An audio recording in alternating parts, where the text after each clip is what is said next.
आज फिर हम लोग एचवीसी से रिलेटेड बात करेंगे और समझेंगे कि कौन सा काम कैसे होगा। अगर इंटरव्यू में हम लोग जाते हैं तो इंटरव्यू में भी ये सारे क्वेश्चन आ सकते हैं। अगर हम लोग कहीं पे काम कर रहे हैं तो उसमें भी हम लोगों को ये जो हमारा वीडियो है वो काम आ जाएगा। तो आप लोग कभी कहीं पे काम कर रहे हों, अगर आप लोगों को कोई चीज़ समझ में नहीं आ रहा है तो भी आप वीडियो देख के समझ सकते हैं। और कहीं पे अगर इंटरव्यू के लिए जा रहे हैं तो भी आप वीडियो देख के जा सकते हैं, जिससे बहुत सारे क्वेश्चन आंसर मैच करेंगे। तो आप लोगों को इसमें काफ़ी फ़ायदा होने वाला है। तो वीडियो को पूरा देखें, स्किप ना करें। और डेली मैं पार्ट बाय पार्ट वीडियो बनाता हूँ, तो सारी वीडियो को अगर आप देखेंगे तो उसमें आपको हर जगह पे आपको कहीं हर जगह काम की वीडियो मिलेगी, चाहे वो इंटरव्यू से रिलेटेड हो, चाहे वो काम से रिलेटेड हो। हर जगह में आपको ये सारी वीडियो काम आने वाली है।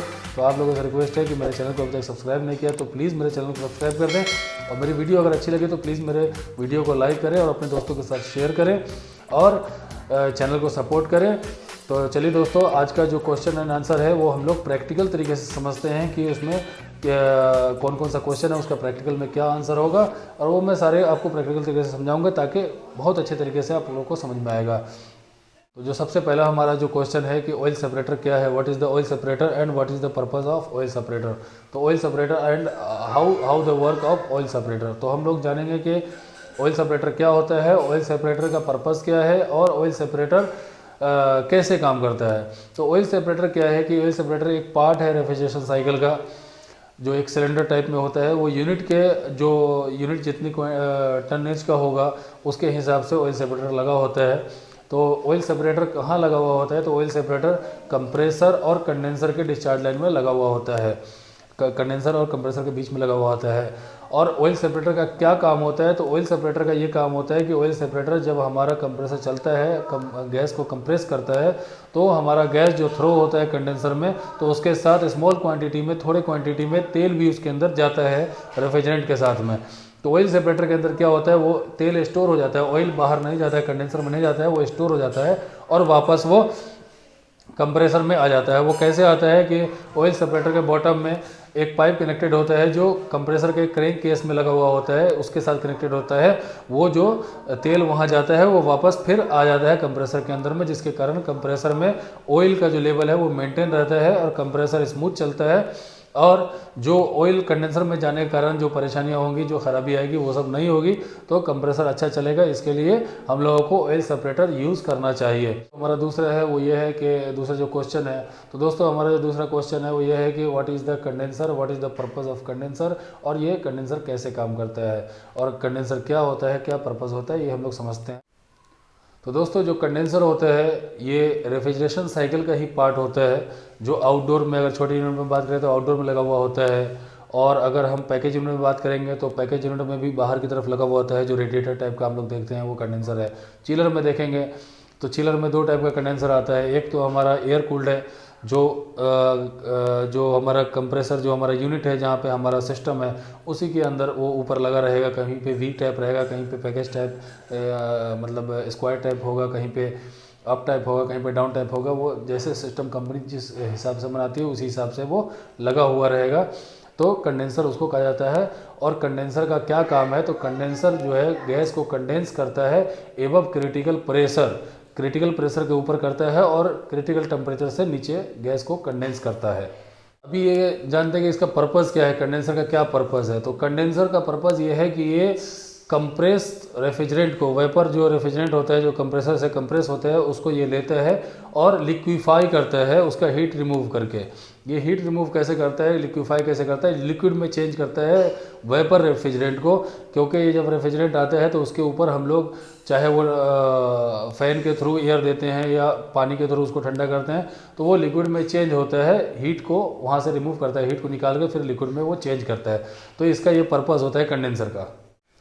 अभी जो है इसका क्वेश्चन है, how does the condenser condense the gas. ये कंडेंसर कंडेंस कैसे करता है गैस को। तो ये जो वेपर लेता है कंप्रेसर से, जो रेफ्रिजरेंट वेपर होता है उसको लेता है, तो एबव इसका जो क्रिटिकल प्रेशर से ऊपर होता है और क्रिटिकल टेम्परेचर से ऊपर होता है। तो उसको ये क्या करता है, क्रिटिकल टेम्परेचर से डाउन करता है, उसको लेके आता है क्रिटिकल टेम्परेचर के नीचे। ये कैसे लाता है, क्योंकि ये रिमूविंग हीट करता है, वहाँ से हीट को रिमूव करता है, चाहे वो पानी के थ्रू हो चाहे वो हवा के थ्रू हो। अगर हमारा एयर कूल्ड है कोई भी, चाहे आउटडोर है, चाहे पैकेज है, चाहे वो चिलर है, तो उसमें कंडेंसर फैन लगे हुए होते हैं हमारे, उसको हम लोग शॉर्ट फॉर्म में CFM भी बोलते हैं, जिससे वो उस कंडेंसर के ऊपर चलता है, जो हीट रिमूव होता है तो उसका क्रिटिकल टेम्परेचर डाउन होता है, तो उसको टेम्परेचर को डाउन करने का ये काम करता है। और फिर जो अगर वाटर कूल्ड होता है तो उसमें पानी का सर्कुलेशन होता है पंप के थ्रू, जो चिलर वगैरह में यूज़ किया जाता है, तो उसमें कूलिंग टावर लगे हुए होते हैं, जो पानी नीचे गर्म होकर ऊपर कूलिंग टावर में जाता है, और उसमें नेचुरल ड्राफ्ट भी होता है कूलिंग टावर, और फोर्स ड्राफ्ट भी होता है। फोर्स ड्राफ्ट उसको बोलते हैं जिसमें फर्स्ट ड्राफ्ट में हवा का प्रेशर उस पर मारता है पानी के ऊपर, जैसे पानी ऊपर से झरने की तरह गिर रहा है तो उसके ऊपर फैन का जो प्रेशर हवा का जाता है तो उससे वो ठंडा होता है, फिर वापस आता है कंडेंसर में। और अगर नेचुरल ड्राफ्ट होगा तो कुछ नहीं होगा, ऊपर से पानी वो गिरेगा और हवा से, नेचुरल हवा से वो ठंडा होकर वापस फिर कंडेंसर में आएगा। तो ऐसे सर्कुलेटिंग होता है जिससे कंडेंसर ठंडा होता है। तो दो तरीके से कंडेंसर को ठंडा किया जाता है, हीट रिमूव करता है, उसके बाद ये गैस को लिक्विड में चेंज करता है। तो जो नेक्स्ट क्वेश्चन है ये है कि कंडेंसेशन के दौरान कौन सा हीट लॉस होता है, कौन सा हीट कम होता है, कैसे होता है। तो दोस्तों इसमें जो दो तरह का हीट है, सबसे पहले जो कंप्रेस्ड वेपर का जो टेम्परेचर है वो जब कम होगा तो उस टाइम में सेंसिबल हीट कम होता है, ठीक है। तो सेंसिबल हीट कम होगा, उसके बाद जब वेपर से लिक्विड में चेंज होगा तो उस टाइम में लेटेंट हीट कम होता है। तो दो टाइप का हीट को ये डिक्रीज करता है, दो टाइप के हीट को कम करता है। और जो नेक्स्ट क्वेश्चन है वो ये है, ये भी हम लोग को जानना चाहिए कि कंडेंसर को हम लोग कैसे क्लीन करते हैं। तो एयर कूल्ड जो कंडेंसर है उसको कई टाइप से हम लोग क्लीन करते हैं। हम लोग एयर ब्लोअर से भी उसको डस्टिंग करके क्लीन कर सकते हैं। दूसरा ये है कि हम लोग वाटर से उसको वॉश कर सकते हैं। तीसरा ये है कि हम लोग केमिकल भी यूज़ कर सकते हैं, जो कॉयल क्लीनर जो आता है केमिकल, उसको हम लोग पानी के साथ मिला के उसके ऊपर स्प्रे कर सकते हैं, बाद में फिर पानी से वॉश कर सकते हैं। लेकिन अच्छी तरीके से वॉश करना चाहिए क्योंकि उसमें केमिकल रह ना जाए, क्योंकि अगर केमिकल रह जाएगा तो उसको फिर वो नुकसान करेगा, फेस को ख़राब करेगा। तो इसके लिए हम लोग अच्छी तरीके से हम लोग को वॉश करना चाहिए।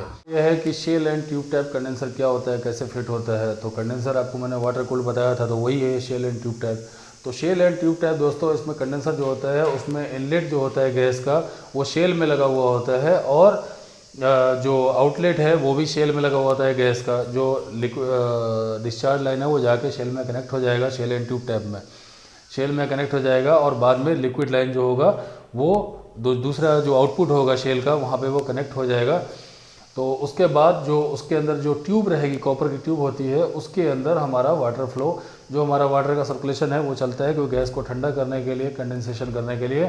तो उसमें भी एक तरफ इनलेट होगा लगा हुआ और एक तरफ आउटलेट लगा हुआ होगा, जिसमें एक तरफ से पानी कूलिंग टावर से आएगा और दूसरी तरफ से ये बाहर जाएगा, जिसके कारण ये वाटर सर्कुलेशन उसके अंदर होता है। और जो ये दूसरा वाटर कूल कंडेंसर है ये ट्यूब एंड शेल टाइप है। तो ट्यूब एंड शेल टाइप में क्या है कि ट्यूब में इसका जो गैस लाइन होगा वो कनेक्टेड रहेगा। जैसे डिस्चार्ज लाइन, हमारे कंप्रेसर के बाद जो डिस्चार्ज लाइन है वो ट्यूब में कनेक्टेड होगा, जो उसके अंदर कॉपर ट्यूब होगी, और जो बाद में जो आउटपुट ट्यूब होगा वहाँ पे हमारा लिक्विड लाइन बनेगा। और जो शेल होगा, शेल के अंदर में हमारा पानी चलेगा, जो हमारा इनलेट और आउटलेट है। जैसे कूलिंग टावर से आएगा, इनलेट में जाएगा शेल में, और फिर आउटलेट से वो निकल के फिर पंप के थ्रू फिर वो कूलिंग टावर में जाएगा। तो ये दो टाइप के वाटर कूल में भी कंडेंसर होते हैं। Shell type condenser, shell and tube type condenser होते हैं। इसकी एफिशिएंसी भी अच्छी होती है, इसलिए वाटर कूल्ड चिलर में यूज़ किया जाता है। लेकिन आजकल तो हमारा ज़्यादातर एयर कूल ही चलता है। तो दोस्तों जो हमारा जो नेक्स्ट क्वेश्चन ये है कि what is the cooling tower. Cooling tower क्या होता है, तो अभी मैंने आपको पहले बताया ही है। कूलिंग टावर यही होता है कि सेम कूलिंग टावर एक वाटर सर्कुलेशन का पार्ट्स है, जो कंडेंसेशन में मदद करता है। जैसे हमारा जो कंडेंसर है उसको ठंडा करने के लिए पानी उसके अंदर ठंडा होकर वापस कंडेंसर में जाता है, और कंडेंसर को ठंडा करके फिर वापस आता है कूलिंग टावर में, और फिर वहाँ ठंडा होकर पानी फिर वहाँ जाता है। तो इसका काम यही है। और उसका जो कितने टाइप का होता है ये कूलिंग टावर। तो कूलिंग टावर दोस्तों टू टाइप का होता है, दो टाइप का होता है। इसमें एक नेचुरल ड्राफ्ट है, एक फोर्स ड्राफ्ट है। वो मैंने आपको बताया ही है। जो फोर्स ड्राफ्ट है उसके अंदर में फैन मोटर लगा होता है, जो पानी को ठंडा करता है फोर्स के थ्रू। जो अपना फैन मोटर हवा देता है उसके थ्रू पानी ठंडा होता है। जो नेचुरल ड्राफ्ट होता है, नेचुरल ड्राफ्ट में जो पानी होता है वो नेचुरल हवा से, नेचुरल एयर से वो ठंडा होता है। तो ये दो टाइप का कूलिंग टावर आता है। जो हमारा फोर्स ड्राफ्ट कूलिंग टावर है उसके क्या क्या एडवांटेज है, क्यों हम लोग को लगाना चाहिए, क्यों अच्छा है हमारे लिए फोर्स कूलिंग जो कूलिंग टावर है। तो इसमें क्या बेनिफिट है, तो इसके अंदर क्या है कि ज़्यादा जगह की ज़रूरत नहीं है और हम लोगों को ऐसी जगह देखने की ज़रूरत नहीं है कि जी यहाँ पे नेचुरल हवा अच्छी आती है नहीं आती है, ठंडा स्पेस है या नहीं है, ये सब देखने की ज़रूरत नहीं, कहीं पे भी हम लोग लगा सकते हैं क्योंकि ये फोर्स ड्राफ्ट है। तो इसके अंदर इसकी एफिशिएंसी भी अच्छी होती है, स्पेस भी कम लगता है और हम लोगों को देखने की ज़रूरत भी नहीं है। तो 2-3 फ़ायदे हैं, इसके लिए हम लोग इसको यूज़ कर सकते हैं। तो दोस्तों जो हमारा नेक्स्ट क्वेश्चन है वो ये है कि what is the centrifugal pump. Centrifugal pump क्या होता है, तो वही मैंने आपको भी बताया, जैसे वो एचपी के हिसाब से होंगे, जितना बड़ा यूनिट होगा, जितना बड़ा चिलर होगा उसके हिसाब से पंप लगेगा उसमें। तो सेंट्रीफ्यूगल पंप यही होता है, और भी बहुत सारे पंप है, लेकिन सेंट्रीफ्यूगल पंप जो मैं बता रहा हूँ ये है कि लिक्विड को ट्रांसफ़र करने को लेता है एक जगह से दूसरी जगह, चाहे वो लिक्विड हो, ऑयल हो, पानी हो, कुछ भी हो। तो ये कंडेंसर का जो पानी होता है उसके सर्कुलेटिंग के लिए हम लोग सेंट्रीफ्यूगल पंप यूज़ करते हैं, क्योंकि ये कंडेंसर से पानी लेके कूलिंग टावर में ये सप्लाई देता है, फेंकता है, और वहाँ से फिर वापस ठंडा पानी होके कंडेंसर में जाता है। तो ये इसको सेंट्रीफ्यूगल पंप हम लोग बोलते हैं। तो जो हमारा नेक्स्ट क्वेश्चन है वो ये है कि व्हाट इज़ द रिसीवर।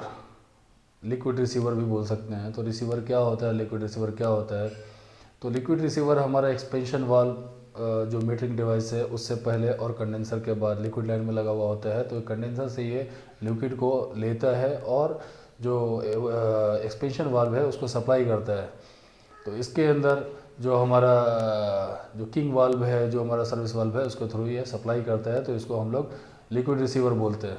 तो दोस्तों ये जो लिक्विड रिसीवर है वो किधर यूज़ करते हैं, कौन सी मशीन में करते हैं यूज़, तो ज़्यादातर जो ओपन टाइप रेफ्रिजरेशन मशीन होती है उसमें हम लोग इसको यूज़ करते हैं। तो आज के लिए बस इतना ही था दोस्तों। फिर अगले जो नेक्स्ट वीडियो बनाऊंगा उसके लिए फिर आपके लिए मैं अच्छी वीडियो लेके आऊँगा। तो आप लोगों से रिक्वेस्ट है कि अगर आपको वीडियो अच्छी लगे तो प्लीज़ मेरे वीडियो को लाइक करें, और आपने मेरे चैनल सब्सक्राइब नहीं किया तो प्लीज़ मेरे चैनल सब्सक्राइब करें, ताकि आप लोगों के लिए मैं अच्छी वीडियो बना के लाता रहूँ और मुझे सपोर्ट करें। तो अभी तक के लिए इतना ही, मिलते हैं नेक्स्ट वीडियो में।